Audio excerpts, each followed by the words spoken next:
All price God. ஆண்டவராக இயேசு கிறிஸ்துவின் நாமத்தில் அன்பின் வாழ்த்துக்கள். இந்த கால வேளை என் தேவனாகிய கர்த்தர் உங்கள் வாழ்க்கையில பெரிய பெரிய நன்மைகளை அவர் செய்வாராக. ஆமென். God bless you. கவலைப்படாதீங்க, தேவன் உங்களோடு கூட இருக்கிறார். பெரிய பெரிய காரியங்களை செய்வார்.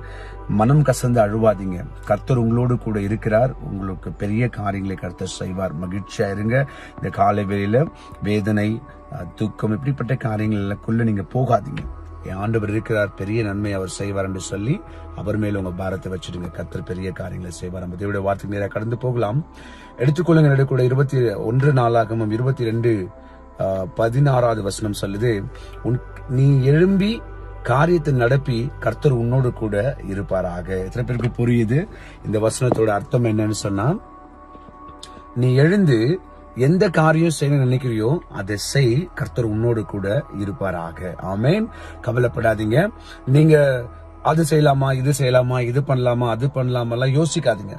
கர்த்தர் மேல பாரம் வச்சுட்டு நீங்க என்ன வியாபாரமோ இல்ல வேற எதுனா காரியங்களோ இல்ல எதுனா இருக்கட்டும், அவர் மேல அவர் நாமத்தை சொல்லி உங்க காரியத்தை நீங்க ஆரம்பிங்க.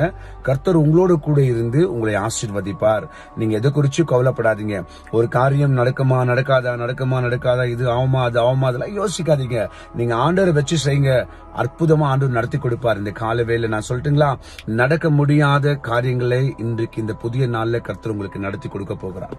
நடக்க முடியாத பெரிய பெரிய காரியங்கள், வராத ஆசீர்வாதங்கள் எல்லாம் இன்றைக்கு உங்க வாழ்க்கையில வரப்போகுது. நீங்க கவலைப்படாதீங்க. அவர் மேல வச்சுட்டு நீங்க எந்த காரியம் இருந்தாலும் செய்யுங்க. தேவன் பெரிய நன்மைகளை உங்கள் வாழ்க்கையில செய்வார். கவலைப்படாதீங்க. மனிதன் அல்ல, இல்ல வேற சில காரியங்கள் அல்ல, யாராலையும் எதுவுமே செய்ய முடியாது. ஆனா தேவனால எல்லாமே செய்ய முடியும். வேதம் சொல்லுது, அவரால எல்லாமே செய்ய முடியும். அவர் நினைத்தா சகலமும் நடக்கும். அவரே வச்சுட்டு நீங்க எழுந்துருங்க. முதல்ல நீங்க எழுந்திருச்சு சோம்பேறியா இல்லாம ஒரு காரியத்தை என்ன நீங்க செய்ய நினைக்கிறீங்க அதை போய் செய்யுங்க. அவர் பெரிய அற்புதங்களை செய்வார். கவலைப்படாதீங்க. அவர் பாருங்க, நீ எழுந்திரு, ஃபர்ஸ்ட் நீ எழுந்து நடப்பின்றாரு. நீ நடத்தி காட்டு. நீ நடத்து, என் பேர் மேல நடத்து, நான் நடத்தி காட்டுறேன். நீ என் பேர் மேல எடுத்து அதை செய், நான் உனக்கு செஞ்சு காமிக்கிறேன். பெரிய அதிசயங்களை கர்த்தர் செய்வார் இந்த புதிய நாள்ல. ஏதாவது நீங்க பயந்துக்குன்னு அந்த காரியம் பண்றது வேணாம், இந்த காரியம் பண்றது வேணாம், நோ, எடுத்து பண்ணு. கர்த்தர் உங்களோட கூட இருப்பார். அந்த காரியத்தை பெருசா செஞ்சு உங்க வாழ்க்கையில பெரிய ஆசீர்வாதங்களை கர்த்தர் கொண்டு வருவார். ஆமென். ஜெபிக்கலாமா?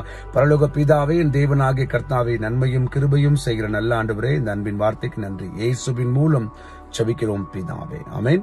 என் ஆத்துமாவே கர்த்தரை ஸ்தோத்திரி, என் முழு உள்ளமே பரிசுத்த நாமத்தை ஸ்தோத்திரி. என் ஆத்துமாவே கர்த்தரை ஸ்தோத்திரி, கர்த்தர் செய்த சகல உபகாரங்களை வாழ்நாள் முழுவதும் மறவாமல் இருப்பாயாக. ஆமென். ஆண்டவர் சொல்றார், முதல்ல எழுந்துருங்க, அப்புறம் நடத்துங்க. அவர் செஞ்சு காமிப்பாரு. எல்லாம் அற்புதம் உங்க வாழ்க்கையில் நடக்கும். சரிங்களா? உட்காந்துட்டே இருக்காதீங்க. செய்யலாமான்னு யோசிக்காதீங்க. செய்யுங்க. ஏசப்பா உங்க கூட இருக்கிறார். பெரிய அற்புதங்களை கர்த்தர் செய்வார்.